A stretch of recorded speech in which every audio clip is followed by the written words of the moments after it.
Bueno, buenos días. Estamos aquí reunidos con algunos integrantes de la Secretaría de Innovación. La idea de esta reunión fue que ante la visita de Judith Naidorf, que tiene mucho que ver con el desarrollo de observatorios de proyectos de desarrollo tecnológico y social, que es becaria,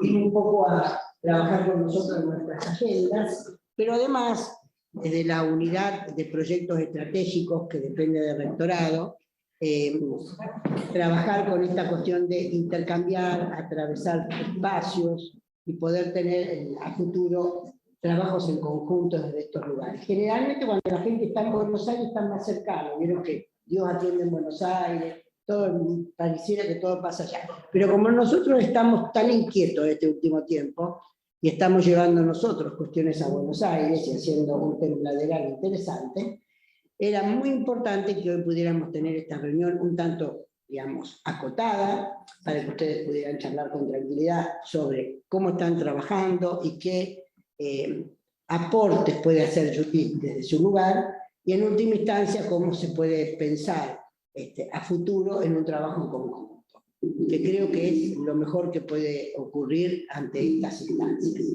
Quiero comentar que el programa de Conectando Agendas es un programa entre la Asociación Argentina de Estudios Canadienses y Vicerrectoral. Y la unidad de proyectos estratégicos es una unidad más o menos siguiendo el lineamiento de lo que nosotros hemos aprendido en algún momento, esta idea de poder decirle a quien dirige nuestra universidad, nos parece que la ruta de análisis y de propuestas tendría que ir por este lado, un poco como lo que habíamos charlado de no somos nosotros quienes vamos a poner esa política, pero sí acercar posibilidades de temas con respecto a desarrollos que cada uno de los lugares que tenemos en la universidad pueda realizar. Así que yo les agradezco la presencia, efectivamente. También ha sido muy interesante esta charla previa que han tenido, donde efectivamente siempre ocurre lo mismo. Todos nos leemos en algún lugar y de pronto nos sorprendemos de vernos. Esto es más que interesante. Así que agradezco enormemente que nos visiten, que estén con nosotros, y gracias, Judith, por toda esta gran capacidad que tenés para ponernos en ruta sobre las cosas que se pueden hacer. Gracias. Bueno, muchísimas gracias por la invitación. Es una alegría verlos de manera presencial. Extrañaba terriblemente volver a conversar cara a cara con las y los colegas. Quería contarles un poco el Observatorio de Proyectos de Desarrollo Tecnológico y Social que venimos llevando a cabo desde el inicio de esta herramienta de política científica, como la denominamos, a los PDTS. Haciendo un poquito de historia, los proyectos de desarrollo tecnológico y social, según los documentos 1 y 2 que le dan origen, buscan establecer las bases para una investigación orientada. Sabemos que la investigación orientada es un tema teórico de bastante debate. Algunos dirán que entra en contradicción con la libertad académica o con la autonomía. La realidad es que a nosotros nos sostienen los estados nacionales, nos sostiene el pueblo a través de sus impuestos, y nos debemos a ellos. Y la intención de hacer a las universidades más porosas, más abiertas, más vinculadas, más trabajando temas concretos que la universidad, que las sociedades requieren, es una responsabilidad nuestra. En ese sentido,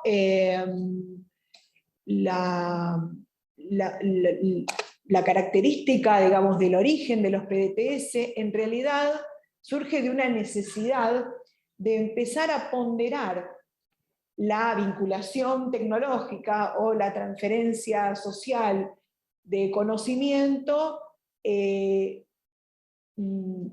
en relación con las formas tradicionales de valoración de la producción de conocimiento, que es la producción de papers. Se ha producido, y esto a nivel también internacional, una distorsión en términos de qué es ser productivo académicamente, si es tener X cantidad de papers, ¿no? Y entonces se nos mide por la cantidad de papers y el mercado, digamos, internacional de publicación, con enormes intereses por parte de los indexadores y de empresas que lucran con el conocimiento nuestro, que es público, y ahí se produce una contradicción, nos llevan a incluso confundir a las propias comisiones evaluadoras, donde un paper publicado en inglés en una revista internacional vale más que un capítulo de libro publicado en una editorial universitaria, lo cual no tiene lógica. Yo recién caminando por la peatonal veía qué lindo cómo tienen ustedes un stand con los libros publicados por la universidad, donde cualquier transeúnte tiene la oportunidad de conocer lo que la universidad está produciendo y familiarizarse, conocer y adquirir cuáles son los resultados de la investigación.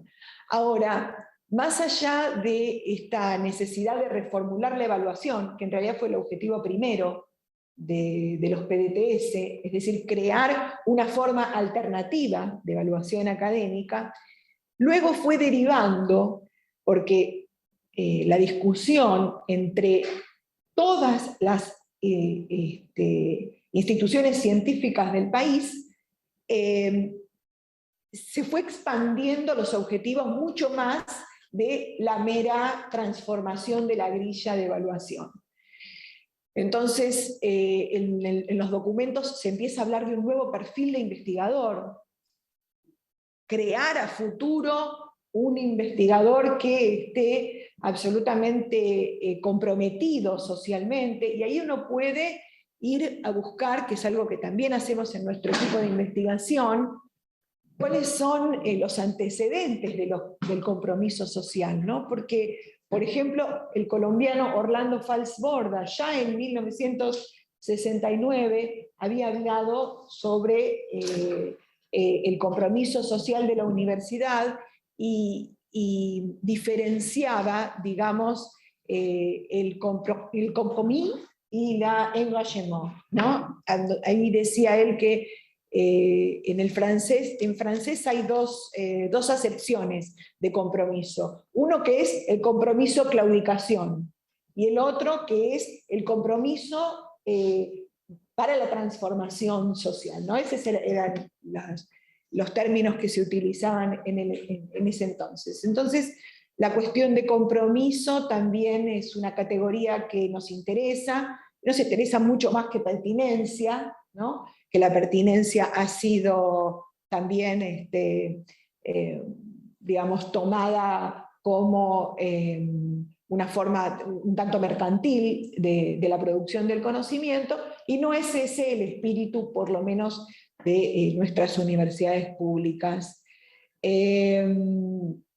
Bien, entonces, lo que hemos hecho en el equipo es, bueno, poner a disposición qué son los PDTS, conocer la normativa vigente, acceder al banco. Uno puede acceder al banco de proyectos del Ministerio de Ciencia y Tecnología, y cuáles son, en este caso, los proyectos que en este momento estamos llevando a cabo. Yo en este momento dirijo un PICT que se llama La ciencia en su entorno, los proyectos de desarrollo económico, proyectos científico-tecnológicos. También trabajamos sobre la categoría de movilización del conocimiento, de ciencias sociales y humanidades, y a nivel latinoamericano coordino el grupo de trabajo Ciencia Social Politizada, que es un grupo que conforman personas de 9 países diferentes, que tomamos prestada la categoría de ciencia politizada de Oscar Barsatsky, donde Oscar Barsatsky se había preguntado cómo resolvía el científico el dilema de participar, digamos, en sus términos, en la transformación de la sociedad, y al mismo tiempo llevar a cabo sus actividades de investigación científica. Y entonces decía, o hago una cosa o hago la otra, o me salen mal las dos. ¿Cómo conjugo? Entonces él propone, en su famoso artículo Ciencia Política y Cientificismo, la ciencia politizada. Es decir, esa ciencia que está comprometida justamente con los problemas sociales, que no es ajena. Y al caracterizar la ciencia politizada, también la contrapone con la idea del cientificismo, que es aquella mirada, digamos, científica, donde lo que ocurre por fuera de las paredes de la universidad no me incumbe, no es mi problema, sigo apuntando a sumar porotos, a mis egos académicos, y a vivir un mundo paralelo, más allá de lo que ocurra en la sociedad. Acá, bueno, en el observatorio tenemos varias tesis que han sido resultado de nuestros proyectos, luego las pueden ver. Son varias tesis de maestría y de doctorado, varias publicaciones,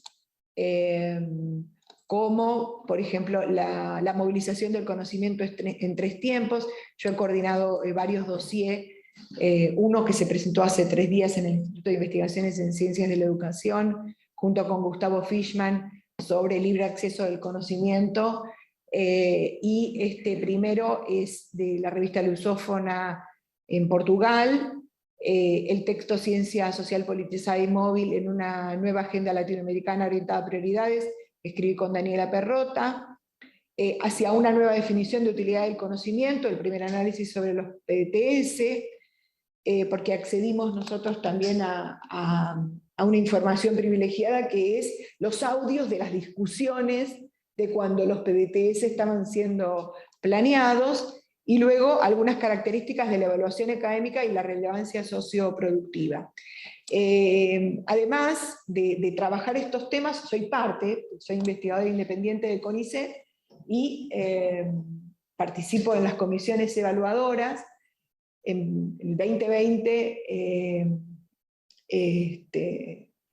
terminé absolutamente quemada, fui coordinadora de la Comisión de Ingresos, Promociones e Informes del área disciplinar de la que trabajo. Es decir que ustedes saben que en CONICET las grillas tienen la posibilidad de ser renovadas permanentemente. No significa que los miembros de las comisiones hagan uso de esa potestad, ¿no? Pero pueden ser renovadas. Y las discusiones que se dan adentro de las comisiones, que lamentablemente esas eran por Zoom, ojalá pronto vuelvan a la presencialidad, eran realmente muy interesantes, porque no es unívoca la mirada del CONICET, no es el CONICET como si fuera un...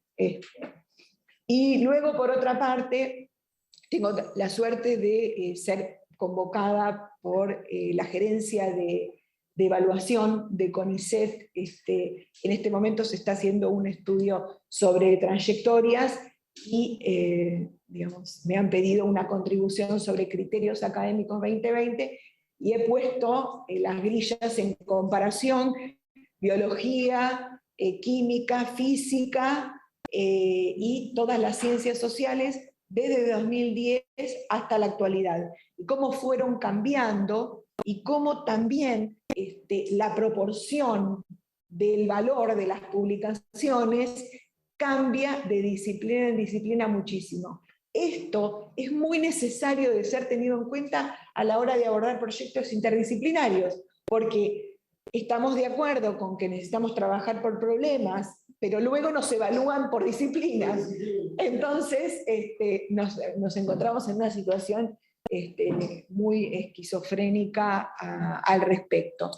Y las políticas científicas nosotros las entendemos en estrecha vinculación con las políticas universitarias. Es decir, todos los cambios que atañen a las políticas universitarias impactan en las científicas y viceversa, y no son paralelas.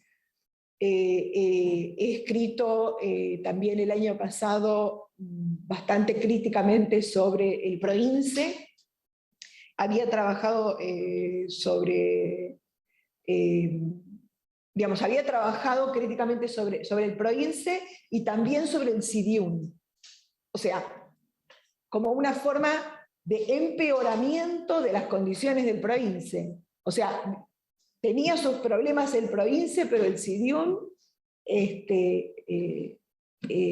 por ejemplo, propone una centralización de la evaluación. No sé si alguno de ustedes tuvo oportunidad de participar en las comisiones regionales. Yo he ido como evaluadora en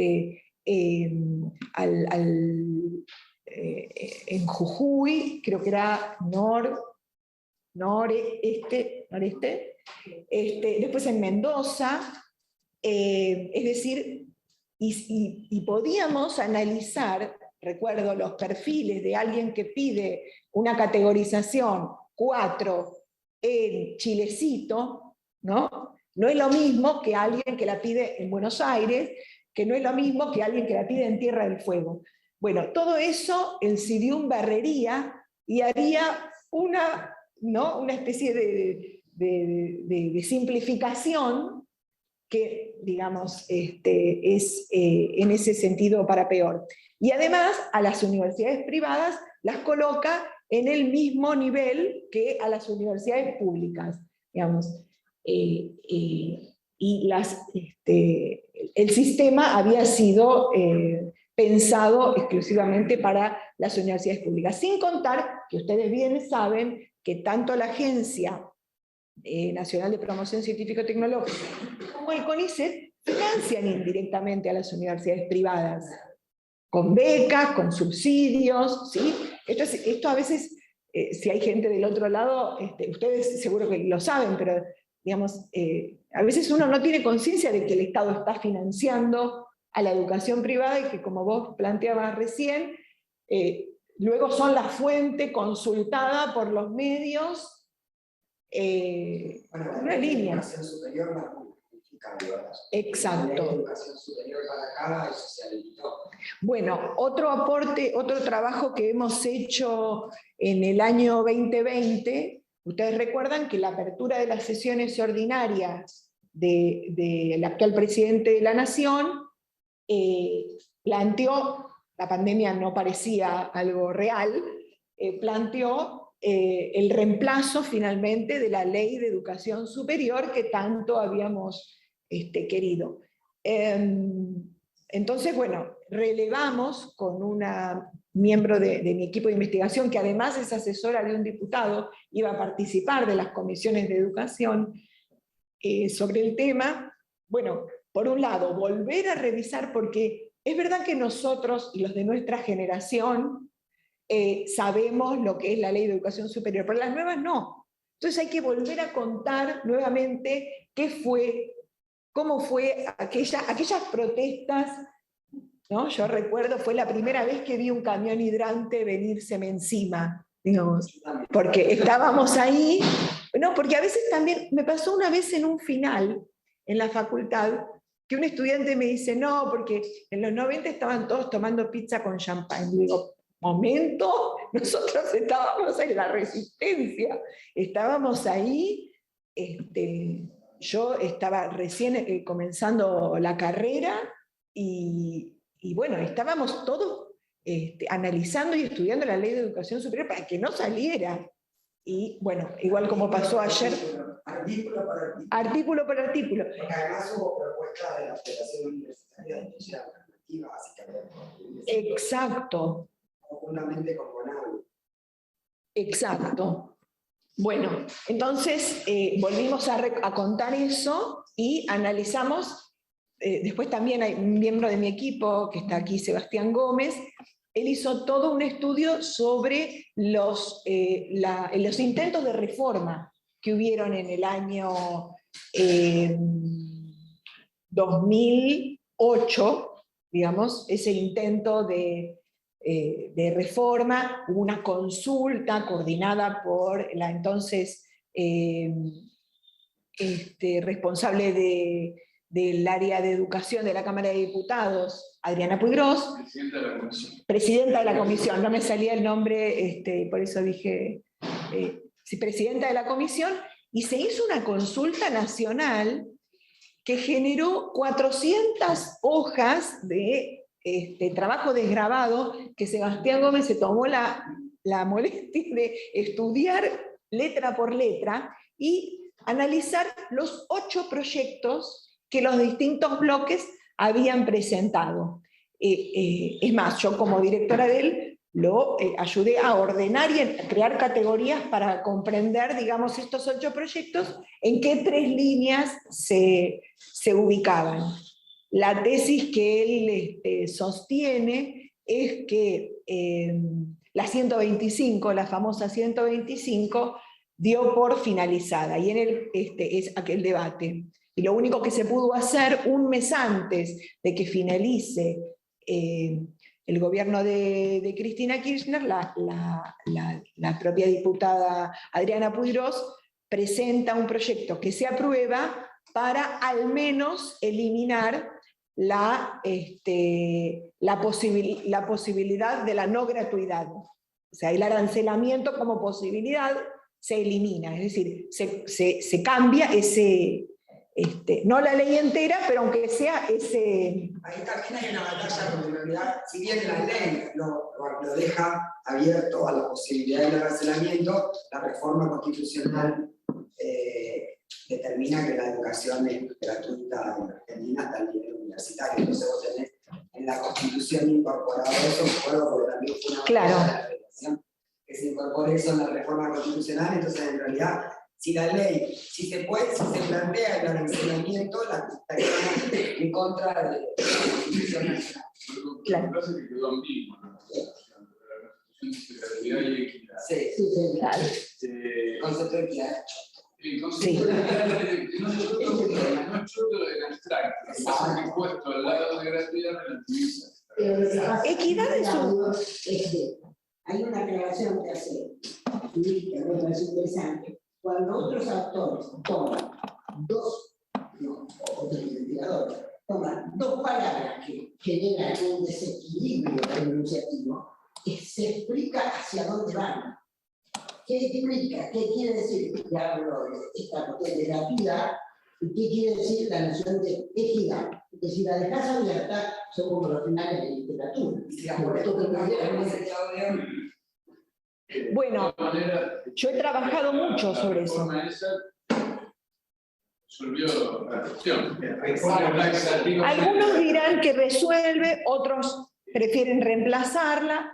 La realidad es que vino la pandemia y otra vez la idea de reforma, porque hubo muchos encuentros, incluso encuentros con alta participación de de organizaciones estudiantiles de todo el país, donde se ha procurado, discutir, quedó otra vez en la nada. Sí, tiene que ver con la pandemia. Además, yo hice el año pasado un curso de gestión universitaria que dio el Ministerio, la SPU directamente para gestores, y también hay una serie de reivindicación de esa ley. Digo, sí. Hay cuestiones bastante, bueno, el director de esa formación que yo hice era de Bello.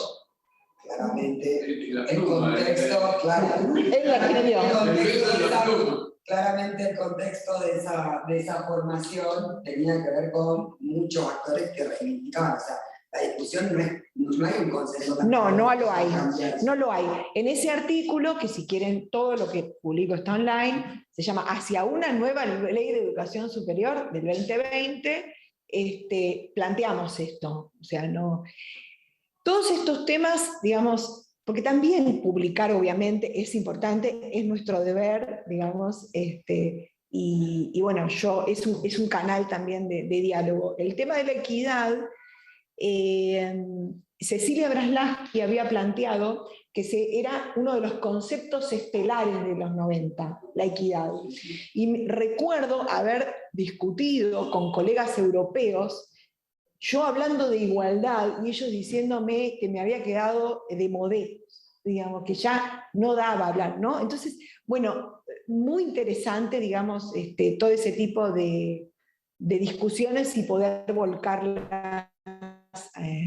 Después otra serie de cuestiones de la política universitaria específica, pero que también para mí está entrecruzada con la política científica, es bueno, la cuestión de las acreditaciones, ¿no? Yo estuve aquí en Rosario varias veces hablando sobre, en aquellos primeros tiempos convulsionados, sobre bueno, cuáles eran las características de qué rol venía a cumplir la CONEAU. Bueno, Daniela Perrota, que ha hecho su tesis de maestría y su tesis de doctorado sobre el tema de acreditación y desde una perspectiva regional, ella llega a la siguiente conclusión. Finalmente, la CONEAU terminó siendo el dique de contención para los mamarrachos de las universidades privadas y de las carreras de posgrado que no tenían calidad, y ese rol no era el que pensábamos originalmente. Y hubo, digamos, y eso fue una decantación en el tiempo, ¿verdad? Bueno, y otra cuestión también, como para ir cerrando y dar tiempo a la discusión, es que yo he dictado varios seminarios virtuales antes de la pandemia, o sea, ya nos gustaba innovar en ese sentido, y también durante la pandemia, sobre políticas científicas y políticas universitarias. Entonces, aquí en el observatorio están disponibles varias entrevistas súper interesantes para trabajar estos temas. Esta primera es con Judith Sutz, de Uruguay, la segunda con Sandra Carli. El profesor Rigas es el director de un instituto de ciencia y tecnología, uno de los más importantes de la Universidad de París 8, nunca me acuerdo cuál número. La doctora Sheila Slater, la entrevistamos. Esta entrevista lamentablemente está solo en inglés. Entrevistamos también a Fernanda Beigel, a Gustavo Fishman, que trabaja mucho sobre el tema de comunicación de la ciencia, a Roberto Foliari, a Sandra Torlucci también, la rectora de la Universidad de las Artes, que tiene una perspectiva muy, muy interesante. Este material lo podemos acceder en los libros. Observatorio, sí, en el observatorio. Esta es una clase de pensamiento latinoamericano en ciencia y tecnología dictada por Diego Hurtado, esta que estoy señalando aquí.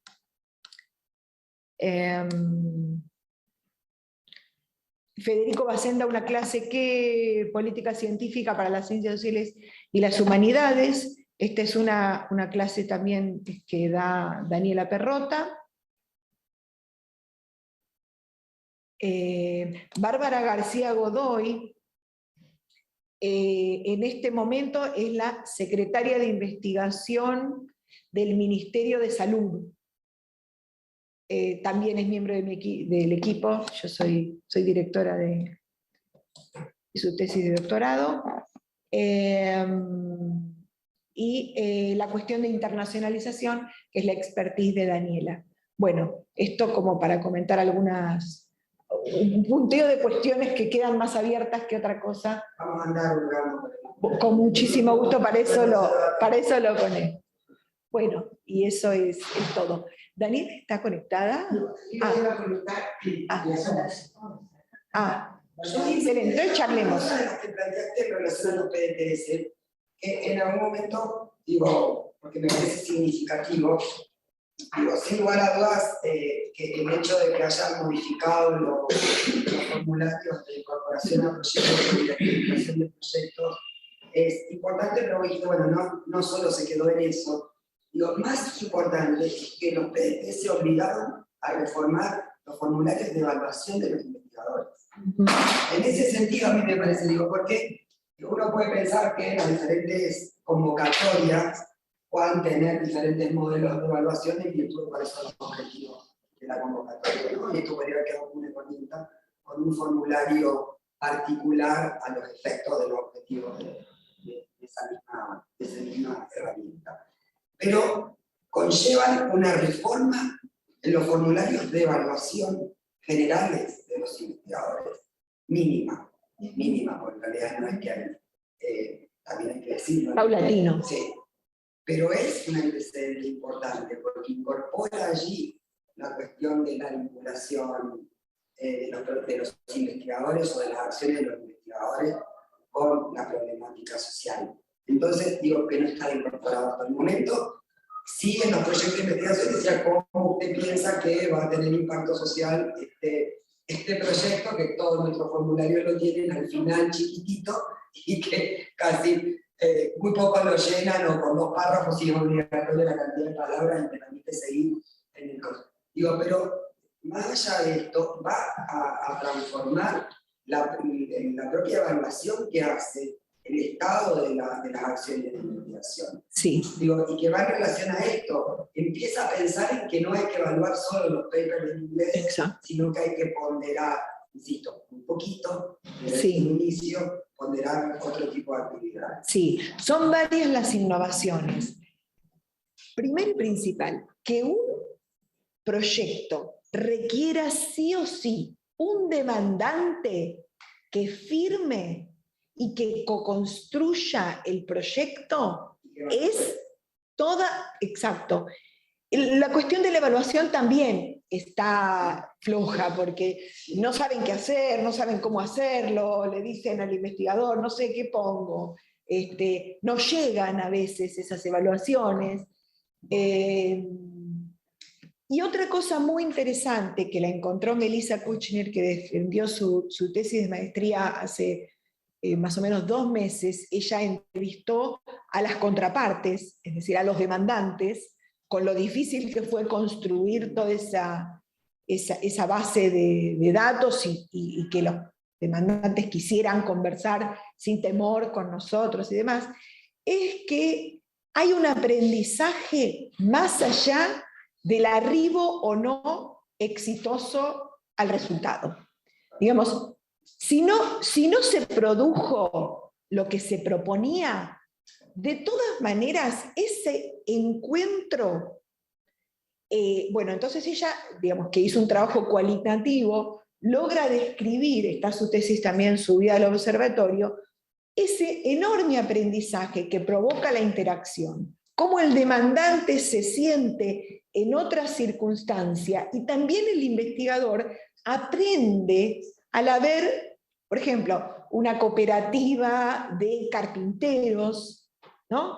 O una empresa vitivinícola, o, por ejemplo, ella analiza un caso de una empresa que generaban mucho plástico, ¿no? No sabían qué hacer con eso.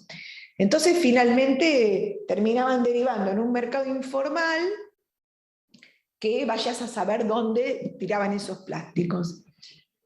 Dicen, pero hagamos algo con estos plásticos. Van a la universidad y le dicen, ¿qué hacemos con estos plásticos? La universidad busca quién es el especialista en plástico, se juntan y terminan armando un proyecto para el reciclado de esos plásticos que termina siendo un círculo virtuoso. O sea, hay un encuentro que se dio, y ese es un diálogo no fácil. Los canadienses, ayer un poco lo planteaban, ellos consideraban que por un tiempo debía haber una figura intermediaria, ¿no? Los matchmakers o los interlocutores, que trataban de hacer las UBT, las unidades de vinculación tecnológica, en un primer momento tenían esa idea. Incluso la formación de gestores tecnológicos a lo largo de todo el país tenía esa idea. Claro. Exacto. Bueno, el tema es que estamos en un punto donde 20 años después de haber pasado cuál es la experiencia, hay mucha más conciencia por parte de los investigadores y más deseo también de los investigadores de vincular, menos temor de vincularse con el de afuera. Y mucho más si se le pondera eso y se le da valor, porque al momento de la selección, si termino contando papers, todo lo otro fue pérdida de tiempo, lisa y llanamente. Entonces, bueno, si yo le puedo dar un puntaje, en este estudio sobre los criterios de evaluación comparados entre disciplinas, también tengo de 2010 hasta acá, las grillas, como fueron cambiando, de la comisión de CONICET específicamente de proyectos estratégicos. ¿Cómo se llamaba? Ahora se me hizo una laguna con el nombre, pero tiene una comisión especial para evaluar proyectos como temas estratégicos. No, pero sí, pero no. Sí, no, esa es la comisión. ¿Cómo se llama? Bueno, se me hizo una laguna, ya se los debo en un ratito, lo busco y se los digo. Una comisión donde en realidad al principio al investigador se le preguntaba si quería ser evaluado por su disciplina o por esa comisión especial. Lo que habíamos conversado con Secato era que los investigadores, incluso que hicieran actividades de vinculación tecnológica, tenían temor de ser evaluados ahí, entonces finalmente terminaban pidiendo que los evalúen por la disciplinar, ¿no? Pero, por ejemplo, entrevisté a una evaluadora, a una miembro evaluadora de esta comisión especial creada por el CONICET para ese tipo de proyectos, y, por ejemplo, me cuenta que a un investigador que no publicó nada en 10 años, le dieron una promoción. ¿Quién era? El director de INVAP. Entonces, y sí, hizo un satélite, o sea, y no estuvo en el medio perdiendo el tiempo, no es que estuvo tomando mate y por eso no publicó porque estaba el 100% de su cabeza puesta, no sé si han tenido la oportunidad, por suerte yo sí en un congreso de política científica, de ir a INVAP y de ver, digamos, el satélite. Lamentablemente lo vi cuando se acuerdan que lo congelaron, que no se siguió desarrollando, entonces uno veía, ¿no?, semejante máquina, pero bueno, no todo ese tipo de actividades son hechas también por científicos. Una consulta, sí, en términos de lo que a lo mejor parte de mi hipótesis errónea, pero evaluaron cómo los PDTS tienen en ciertas universidades, en virtud de sus trayectorias institucionales, terminan constituyéndose en herramientas de gestión marginal, o sea, no han sido aprovechadas. Nuestra universidad claramente es una de las que, de cual los PDTS han costado, creo que tuvimos 2. Ahora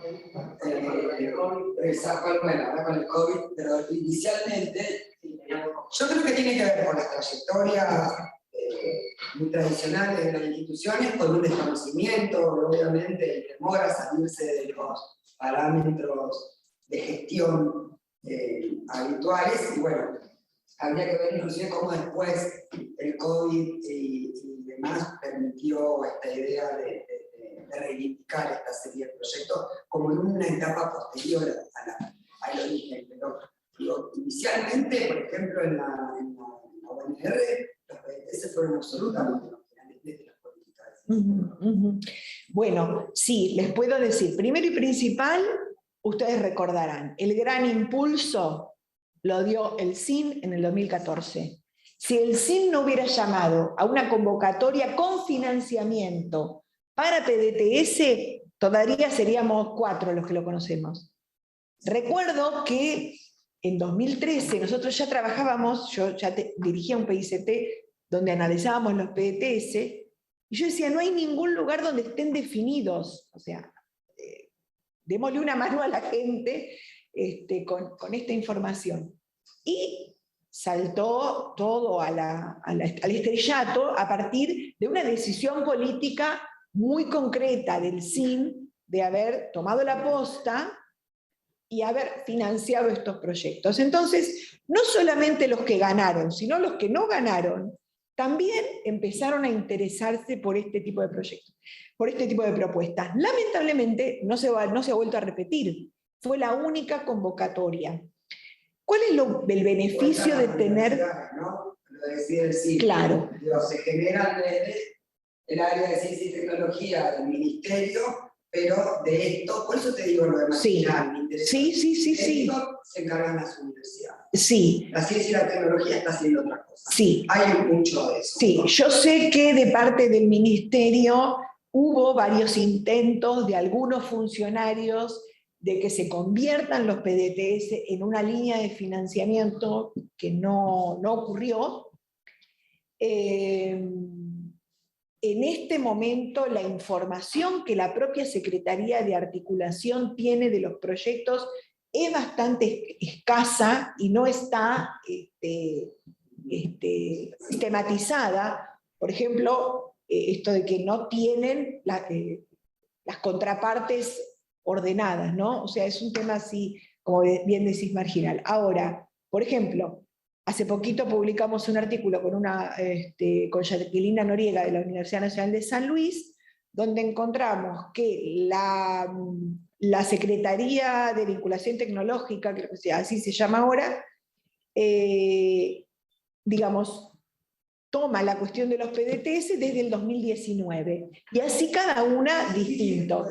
La UBA creó, antes de la convocatoria del CIN, le dijo a 2 facultades, o sea, la UBA tiene 13 facultades, a cada facultad que propusiera 2 proyectos y que los iban a financiar. Bueno, lo que en este momento, por ejemplo, ocurre en la Universidad de Buenos Aires es que tiene su propia línea de proyectos estratégicos con financiamiento propio, más allá de los de investigación, y luego los acompañan, porque vieron que el acceso a los PDTS es mediado por las secretarías. Yo no puedo ir me quiero poner en el banco, no. Es a través de las secretarías, ¿no? Entonces ahí es interesante también eso, porque hay un trabajo conjunto de las secretarías que tienen algún registro de lo que ocurre, ¿no? Porque a veces los investigadores solos obtienen proyectos internacionales que la secretaría no se entera que siquiera existen, esas cosas también ocurren.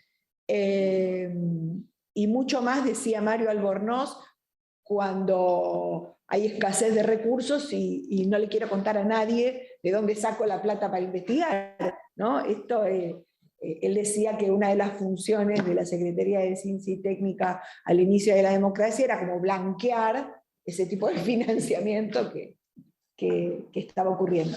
Pero sí, cada universidad ha hecho algo distinto con los PDTS. Lo ha tomado o lo ha dejado de tomar. La realidad es que como política nacional, mientras no tenga una línea de financiamiento, es un... Hola, yo lamentablemente a las 11 me tengo que ir porque tengo otra reunión. Yo no formo parte del área de ciencia y técnica, estoy trabajando con vicerrector, estamos en vicerrectorado, el vicerrectorado tiene distintos espacios, programas, institutos, creo que la solución del señor rector, entre ellos de larga data la Institución de Estudios Canadiense, vinculado a SAEC, que es importante, y algunos institutos que se han creado, espacios que se han creado últimamente. Esta región, el vicerrector es una área de la salud, así que está bastante invitado a trabajar como Universidad Cardiovascular, que es un proyecto de capacitación de docentes y no docentes, la atención en situaciones de emergencia, respiratorias y accidentes, en todas las unidades académicas tiene unos institutos, un instituto de investigaciones en uso médico de cannabinoides que se creó el año pasado y que está vinculándose con centros de investigación de otras universidades, de otros países. Una cátedra libre en la adiccionología, una expresión que la aprendí a pronunciar hace poco, un trabalenguas. ¿Cómo es? Adiccionología, estudio de la adicción, que la dirige el profesor libre, el médico psiquiatra que trabaja. Así que bueno, me parece sumamente interesante tu exposición, el planteo que estás realizando. Vamos a ver, me voy a meter en la página, vamos a dialogar y vamos a ver. Muchísimas gracias, un placer, un placer. Gracias, ahora estamos creando que yo ya pasaba, ¿ves? Porque Daniela, si conocen a Daniela también. ¿Y Daniela se va a conectar desde mi computadora? No, digo porque me voy a quedar sin batería. Sí. Gracias.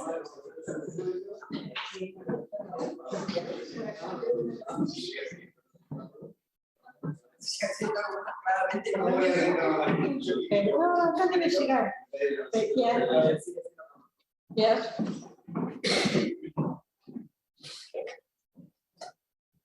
Ya, acá atrás.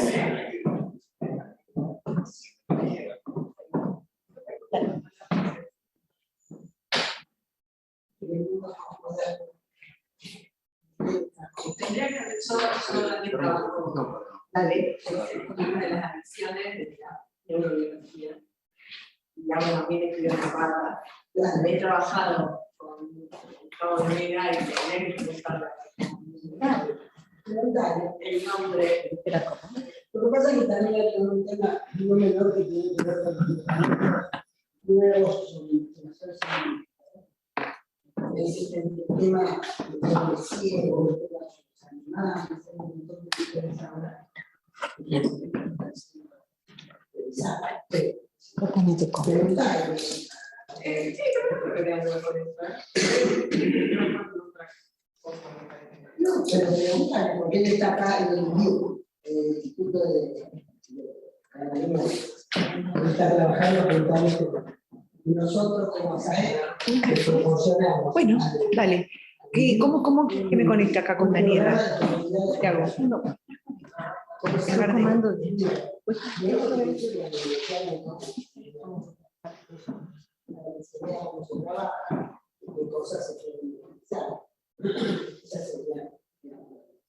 Así que está ingresando.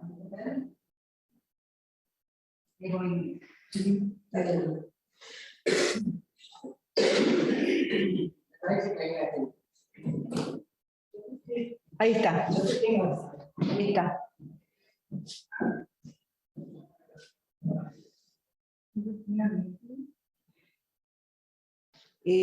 Para que la vean ahí, yo debería abrir, ¿no? Acá. Nosotros estamos viendo. ¿La están viendo a ella o están viendo todos? Podemos acá Viendo dejar de compartir. esto. Exacto, si no. ¿Vos dejaste de compartir? Sí, perfecto, para que esté ella. Yo acá porque tu digo, ¿sabes por qué? Sí. Porque en algún momento te invitemos a evaluar de seminarios. Vale, Parece buenísimo. práctico, para vos puede ser una experiencia interesante, para nosotros sería un gran valor. A vos, alguno de Benito Bacén también trabaja mucho. Interdisciplinario porque estamos enloquecidos en la cuestión porque que hacen para Tengo unas tarjetas. Ahí está. Yo propongo el micrófono Para que se escuche. Yo a Daniela la tengo en Twitter. ¿Ha visto? Hola Daniela, ¿cómo te va? Buen día. Hola, ¿cómo les va? ¿Se escucha bien? Sí. Sí. Estaba arreglando ahí la cámara. Ahí veo que está. Nosotros estamos, hasta recién estuvo charlando con nosotros interesantemente Judith. Nosotros queríamos que efectivamente tuvieras una charla con quienes estamos acá compartiendo este momento de intercambio, pura y exclusivamente para que comentes más allá de lo de Canadá, cuál es tu actividad, desde qué lugar estás trabajando, un poco para que las secretarías y los observatorios que tenemos aquí puedan escuchar tu experiencia. También regalarnos un poco de información de tu observatorio. Ya a Judith la exprimimos lo suficiente, así que estamos atentos a lo que quieras decirnos. Bueno, Muchísimas gracias. Eso, antes que nada, muchísimas gracias, Olga, y también a los colegas de la Universidad Nacional de Rosario, por supuesto, a Yu, que la amo con toda mi alma, que es quien ha abierto estos caminos de la investigación, pero también de la movilización del conocimiento y de la posibilidad de poder formarnos en otro país, en este caso en Canadá, y involucrarme en el mundo de los estudios canadienses.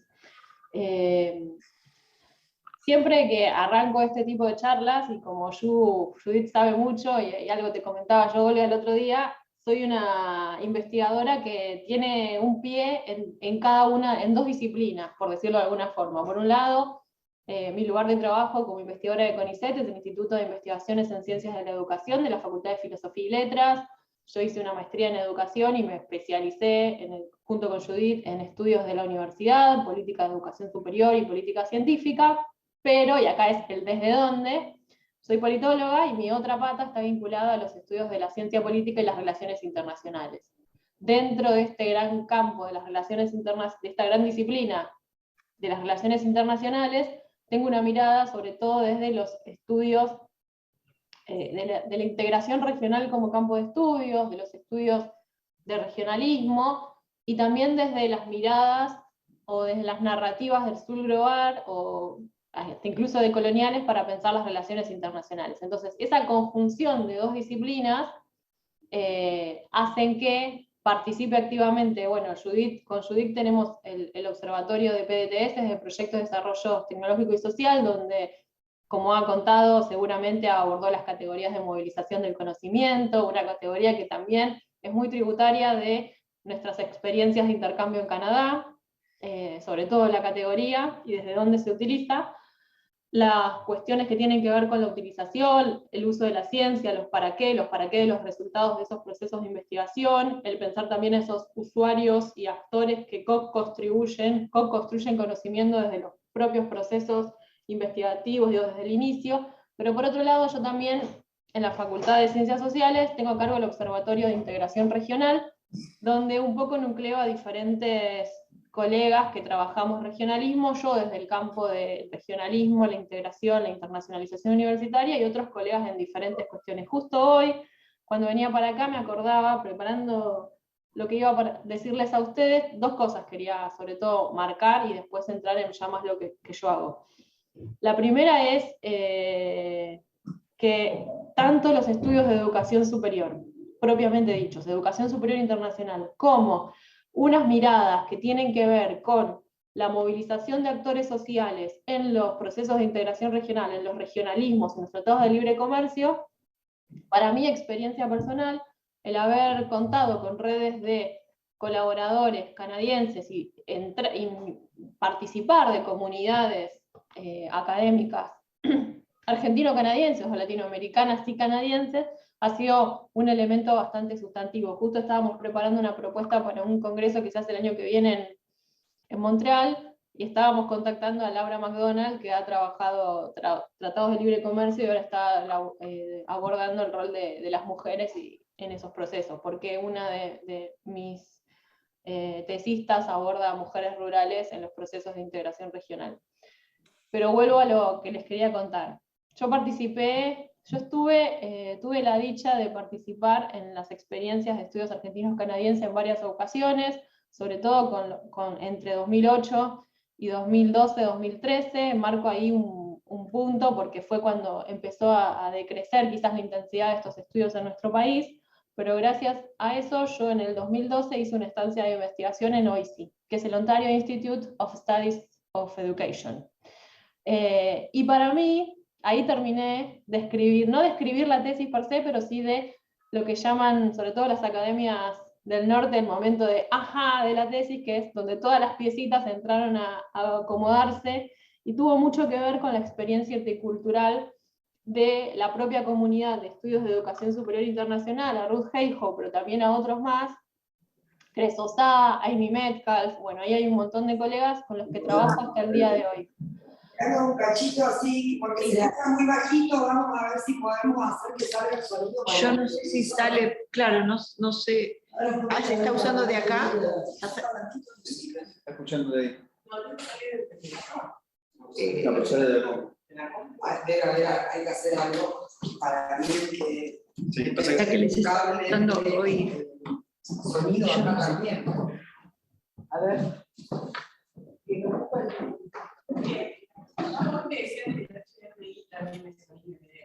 Sí, pero no está el HDMI. hay una configuración, ¿no? Sí, es un HDMI. Pero debe ser una cosa de configuración acá de. Y allá también es HDMI. Sí, sí.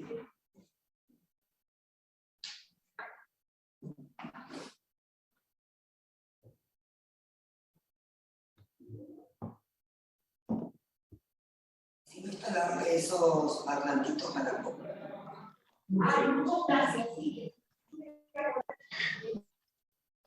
A ver, Hola. Se escucha bien, ¿eh? Hay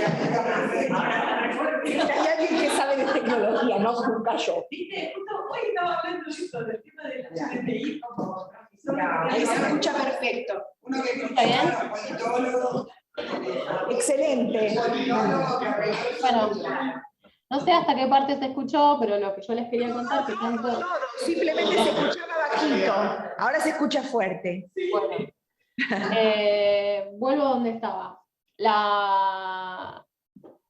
Terminar o pasar por el proceso más duro de construcción de conocimiento durante la tesis doctoral se realizó en Canadá, y gracias a esa experiencia que tuve en el OISI.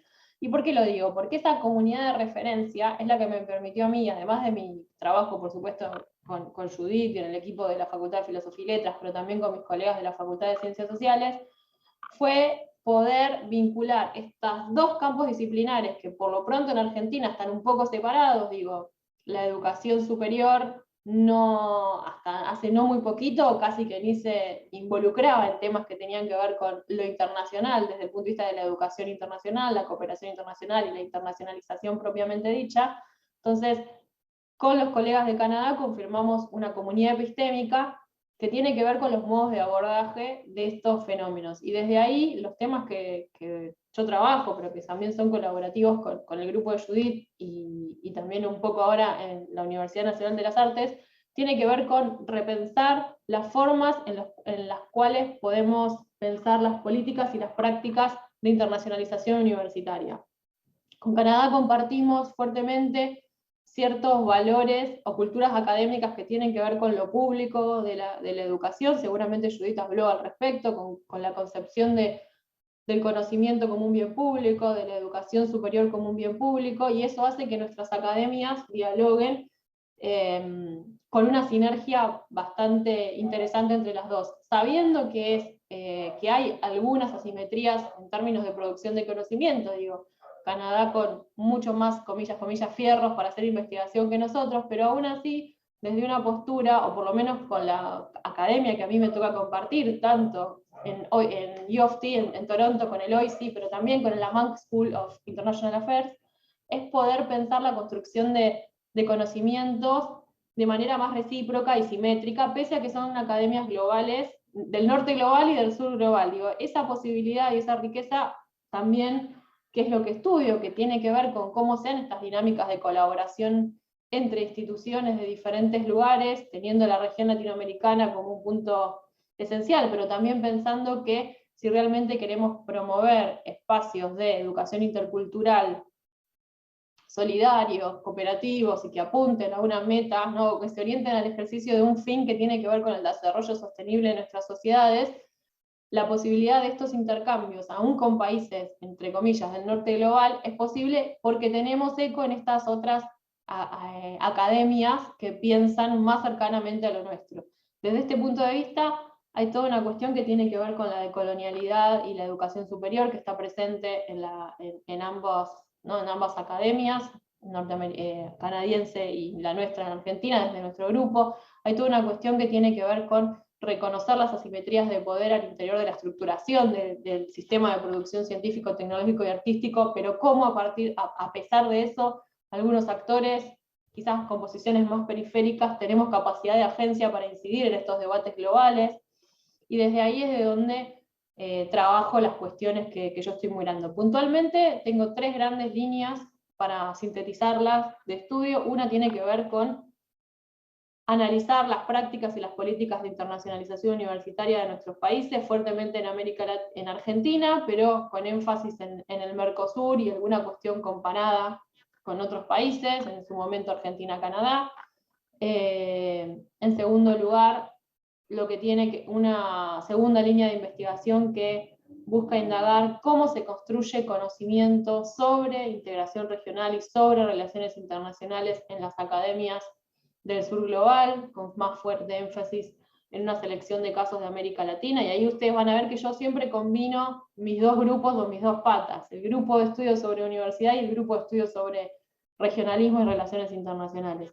Y una tercera cuestión, un poco más reciente, o no sé si más reciente, pero que tiene que ver con un fin o una finalidad un poco más práctica, tiene que ver con discutir mecanismos de evaluación de la universidad, no solo de la ciencia, sino que de la universidad, y donde ahí empezamos a discutir cuestiones del rol de la universidad con la comunidad, los entrecruces, los entreveros que se dan entre universidad y sociedad, todo lo que tiene que ver con la relación con el Estado, todo lo que tiene que ver con pensar formas alternativas de evaluación del conocimiento y de todo tipo de los conocimientos que se producen en la universidad.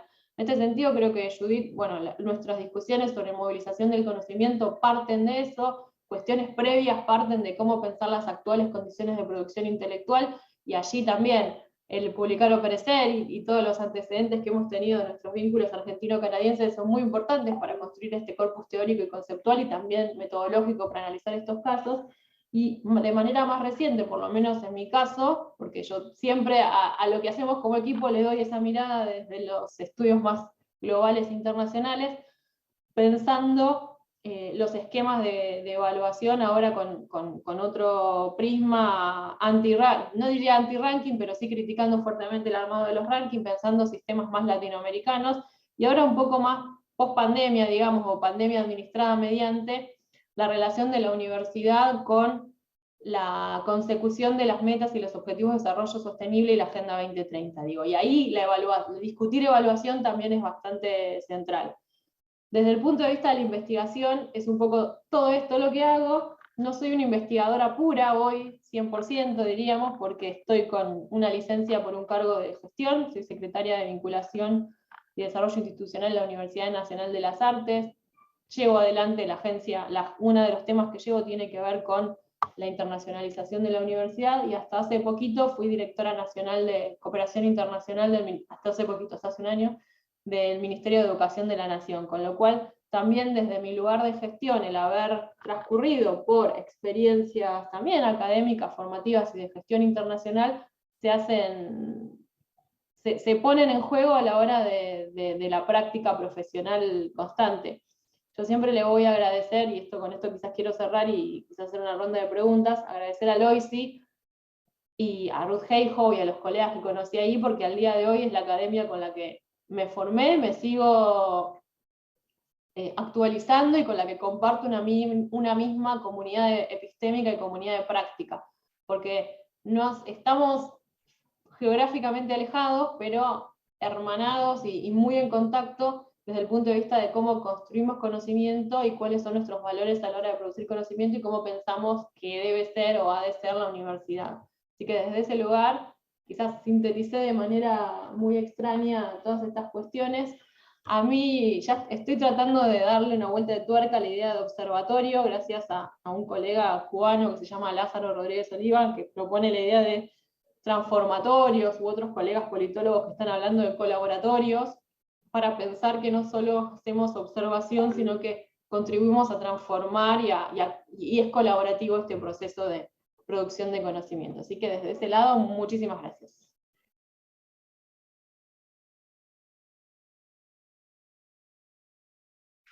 Para que inició el micrófono acá. Bueno, antes que empiece la rueda de preguntas, que es para contestar nuestra gente aquí, primero agradecer a Daniela porque esta comunicación fue entregando sin medianoche. Ay, Daniela, te necesitamos, todo eso. Después, otra cosa que es interesante, que ayer lo hablábamos con Judith también. La Universidad Nacional de Rosario tiene con respecto a IOICE una larga trayectoria de contacto, puntualmente en la Facultad de Ciencias Políticas y Relaciones Internacionales. Cuando la Facultad de Ciencias Políticas y Relaciones Internacionales dijo por primera vez vamos a hacer un congreso sobre democracia, Daniel Chmurensky dijo desde Canadá, stop. Y vino a hablar sobre educación superior. Fue un lujo. Esto hace 94, claro, 1994.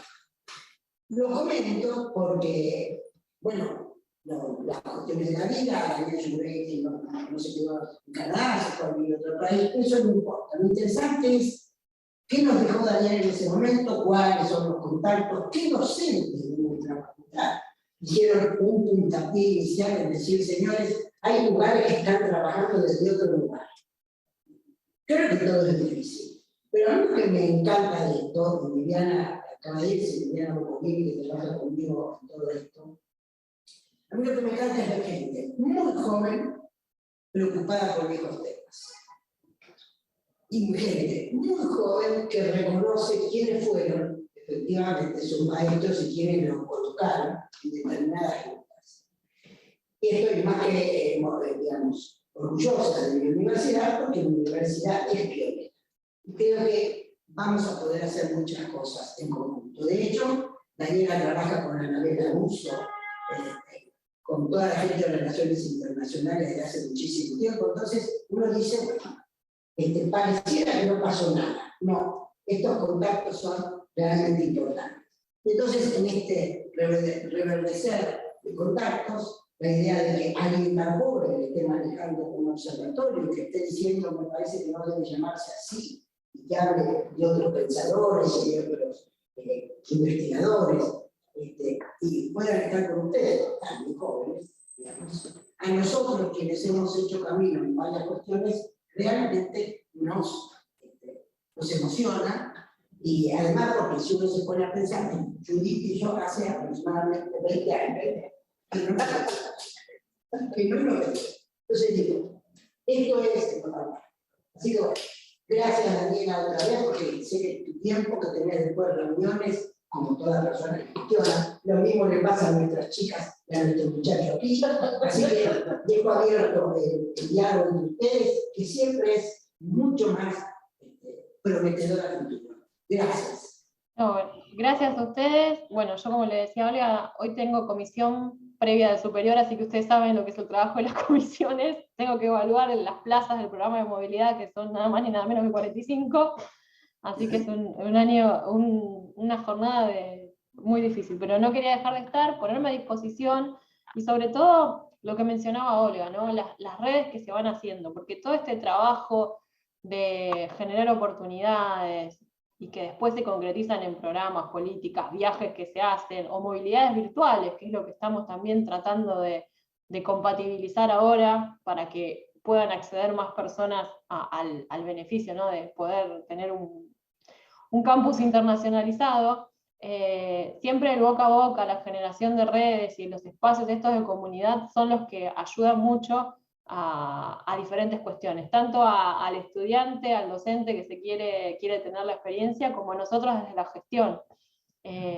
Yo como académica que observaba estos procesos por arriba, siempre, no con distancia, porque al haber participado de experiencias estás involucrado, hay una subjetividad que se pone en juego, pero desde el punto de vista de la gestión, es muy importante contar con estos espacios, porque son estos espacios donde después, ante cualquier eventualidad, buena, mala, urgencia que haya que hacer, es la que se pone en juego para resolver estas cuestiones y para agilizar procesos.